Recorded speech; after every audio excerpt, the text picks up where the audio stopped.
Bismillahirrahmanirrahim. Assalamualaikum warahmatullahi wabarakatuh. Pembahasan kita pada pagi hari ini berkenaan dengan mendem mayat, menanam mayat. Kemarin memang kita sudah bahas, akan tetapi pembahasannya berkaitan dengan dalil. Hari ini pembahasannya adalah berkaitan dengan penjelasan yang didasarkan para ulama, yang didasarkan pada penjelasan kitab. Di halaman 40, di halaman 40, di mana dikemukakan oleh pengarang kitab, A'udzu billahi minasyaitonir rajim. Bismillahirrahmanirrahim. Wa yudfanu fi lahdin,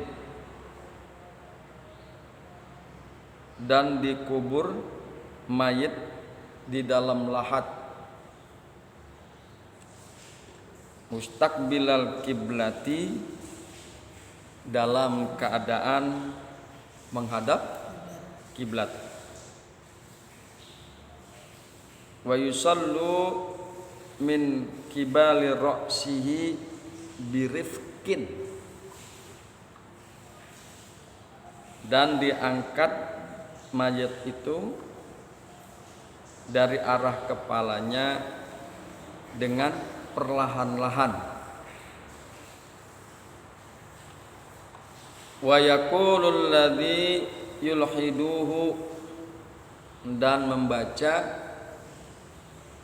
orang yang memasukkan mayat ke dalam lahat, membaca bismillahi wa ala millati rasulillahi sallallahu alaihi wasallam.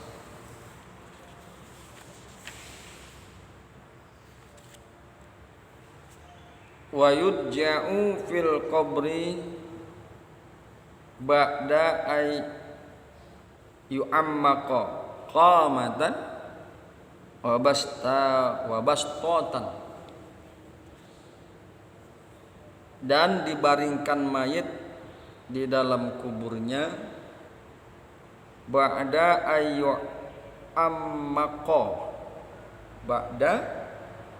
ammaqa, sesudah digali di dalamnya, qamatan wa bastatan, setinggi badan dan telapak tangan.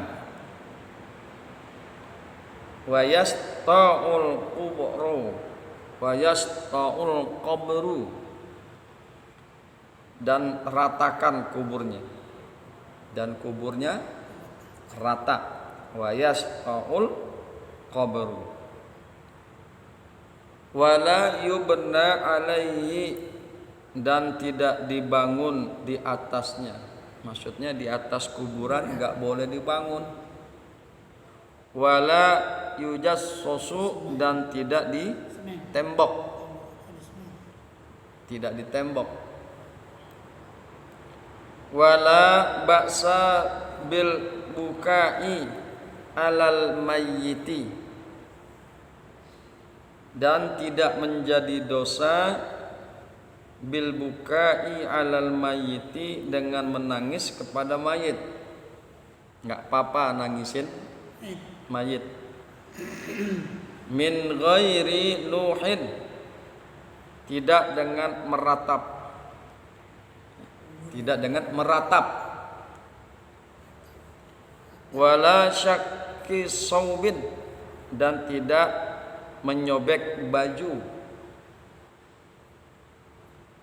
Wa yu'azza ahluhu ila salasati ayyamin,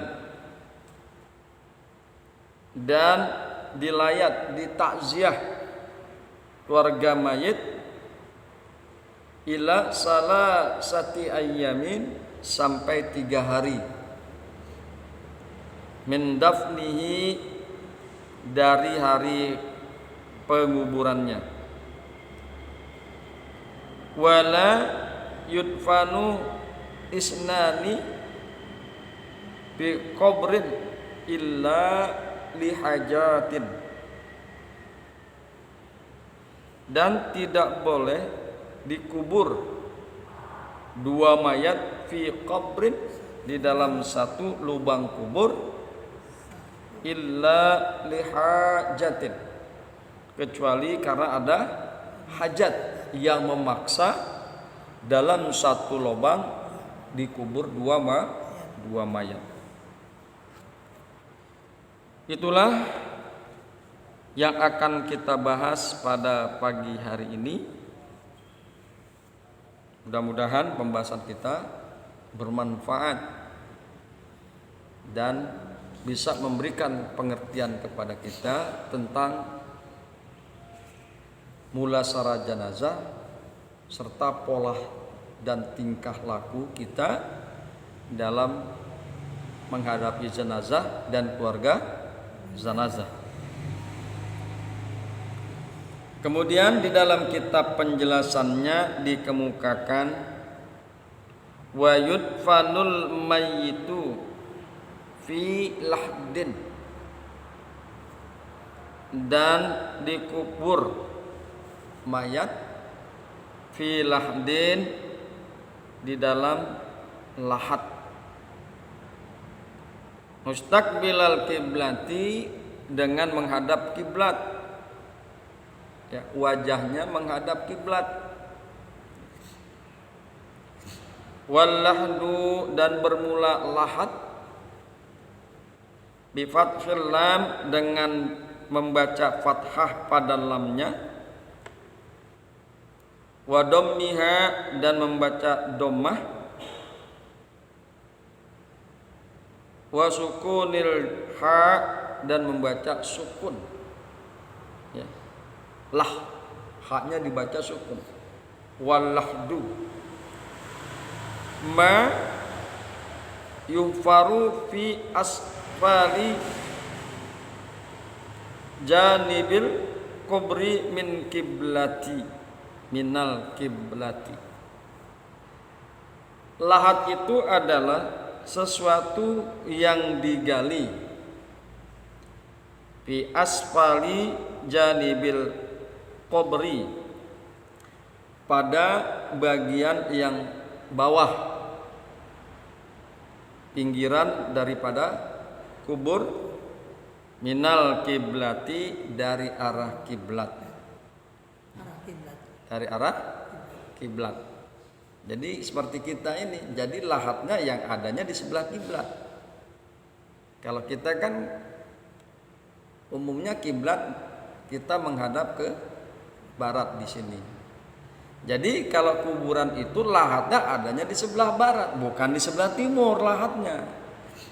Digali di arah kiblat, atau di Indonesia di kita di arah sebelah barat. Qadra ma yasha'ul mayyita wa yasturuhu, sekiranya cukup terhadap mayat dan menutupnya mayat, ya. Jadi lahat itu digali harus cukup, ya. Panjangnya dan lebarnya lahat disesuaikan dengan panjangnya si mayat dan lebarnya si mayat, dan juga cukup untuk menutup mayat. Dalamnya lahat harus cukup, ya, cukup terhadap badannya mayat. Jadi dengan kata lain, intinya lahat itu harus cukup, ya, panjangnya mayat, lebarnya mayat masuk ke dalam liang lahat. Wa yasturuhu, dan juga cukup dalam rangka menutup mayat di dalam liang lahat. Wadabnu, dan bermula memendam dan bermula menguburkan fil lahdi di dalam lahat afdalu itu lebih afdal minan dafni fi syakki daripada mengubur di dalam syak. Syak itu belahan tanah in solubatil ardu jika tanahnya keras. Wasyakku wasyaku dan bermula syak pakai kop ya. Wasyaku dan bermula syak ayyuh fara fi wastil qabri kan nahari. Bermula syak itu digali di tengah-tengah kubur. Kan nahari seperti sungai. Jadi kuburan itu kan digali, kemudian di tengah-tengahnya digali lagi. Kalau lahat itu ada di sebelah kiblat, dicoak. Kalau kita bilang. Jadi kalau lahat itu dicoak bagian arah kiblat, tapi kalau syak digali di tengah-tengah. Sering juga kita jumpai seperti itu. Mana yang lebih afdal antara lahat dan syak? Maka yang lebih afdal lahat. Ya, mayat itu diletakkan di dalam liang lahat. Dikemukakan di sini. Wadabnu dan bermula mengubur mayat fil lahdi di dalam lubang lahat afdalu itu lebih afdal minad dafni daripada menguburkan mayat fi syakki di dalam syak. Bismillahirrahmanirrahim. Jadi syak itu adalah digali di tengah-tengah kuburan laksana sungai. Wa yubna janabahu dan dibangun di dua sisinya. Wayu do'al mayyitu dan diletakkan mayit bainahuma di antara dua sisinya. Jadi sak itu digali di tengah-tengah, kemudian sisi-sisinya sak, dinding-dindingnya sak itu dibangun. Biasanya agar tidak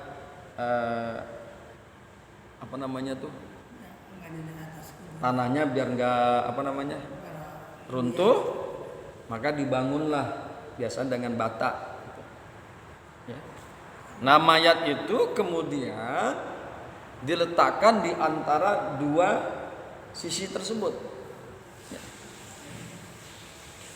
Wa yusqafa alaih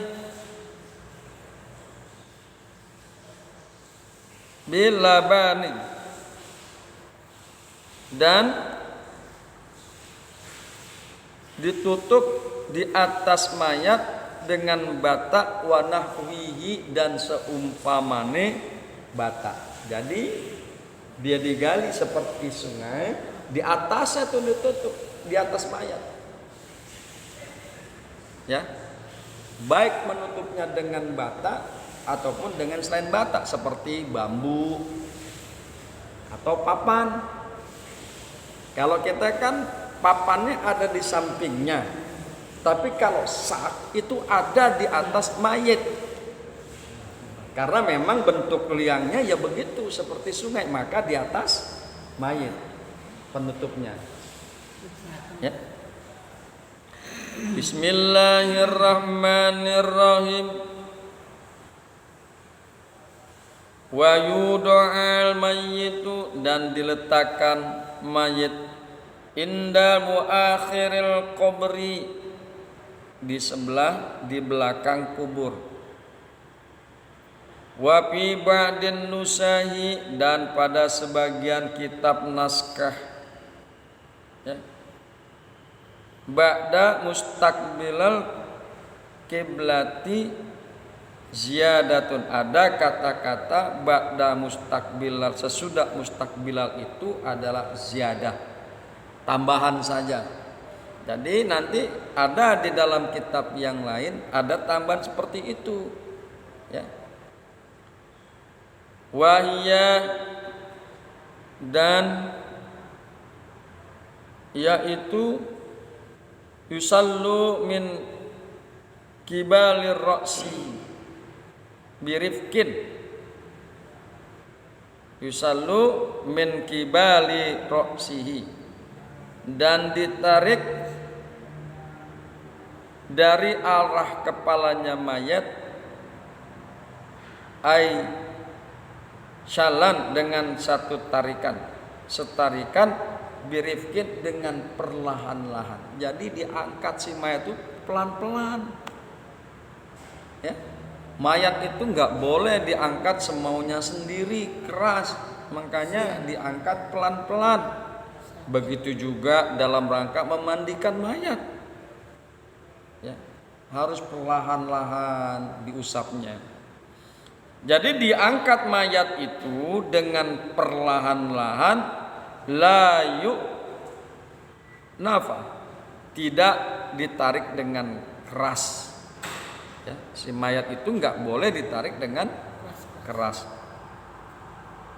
Wa yaqulul ladzina yalhuduhu wa yaqulul ladzi yulhiduhu, dan membaca dan mengatakan orang yang menguburkannya ke dalam liang lahat, bismillahi wa ala millati rasulillahi sallallahu alaihi wasallam. Dibaca seperti itu.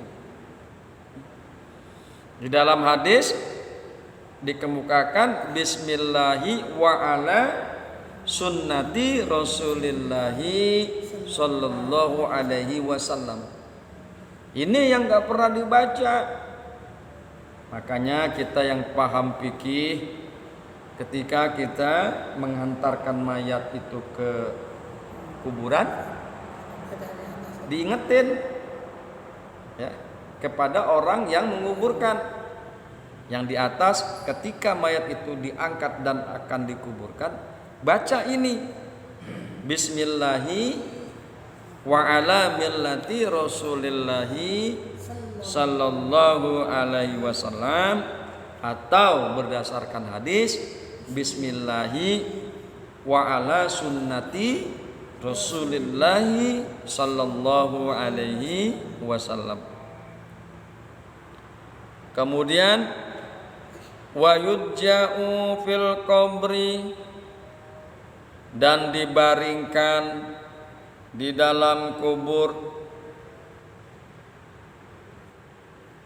ba'da ay yu'ammaka, setelah diperdalam, qamatan, setinggi orang yang ukurannya sedang. Jangan orang yang tinggi dijadikan ukuran, nanti repot nuruninnya. Ya, digali kuburan itu dengan orang yang ukurannya sedang, biar di kuburan itu diangkat gampang, dia diangkat dengan tangannya sampai. Lah kalau kuburan itu digali ukurannya dengan orang yang tinggi, ternyata yang di dalam liang kubur orangnya pendek, habis repot. Makanya digali kuburan itu sedalam setinggi orang yang sedang. Wabas totan, wabas totan, dan wabas totan, dan selebar telapak tangan, sehingga bisa dia mengambil selebar telapak tangan, ya. Tingginya adalah setinggi orang yang sedang dan selebar telapak tangan. Wa yakunal idja'u mustaqbilal kiblati, dan ada mayat berbaring mustaqbilal kiblati, itu menghadap kiblat ala jambihil aimani, ya, daripada arah kanan. Ya, kita kan begitu kan. Jadi kanan kita dibaringin, ini apa namanya, bagian kanan kita berada di bawah, sehingga wajah kita dan badan kita menghadap kiblat, mustaqbilal kiblat.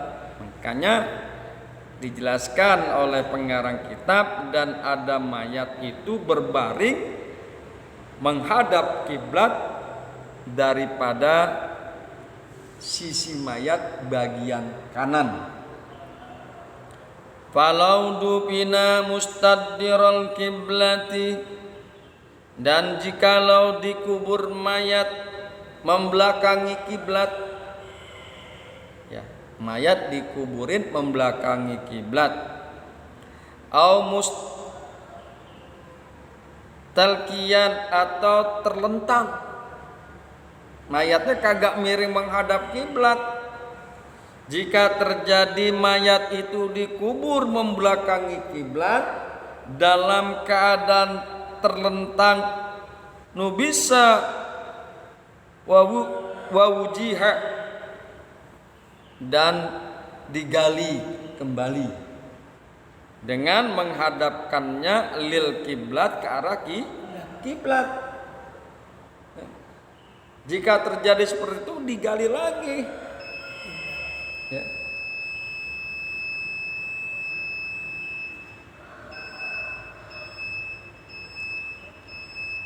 Jika terjadi seperti itu, mayat ternyata membelakangi kiblat dan dalam keadaan terlentang, maka digali lagi, kemudian mayat itu dihadapkan ke arah kiblat, wajahnya malam yataghayyar, selama belum berubah, ya. Kan mayat itu kan bau. Jadi selama mayat itu belum berubah, maka digali lagi kuburnya, kemudian si mayat itu miring, posisinya dibenarkan menghadap kiblat, badannya miring, wajahnya menghadap kiblat. Hadirin yang berbahagia, hamba-hamba Allah yang mudah-mudahan selalu dirahmati oleh Allah Subhanahu wa taala. Itulah kajian kita pada pagi hari ini. Ya, mudah-mudahan kita bisa mengamalkan ilmu fikih yang kita bahas setiap hari, sehingga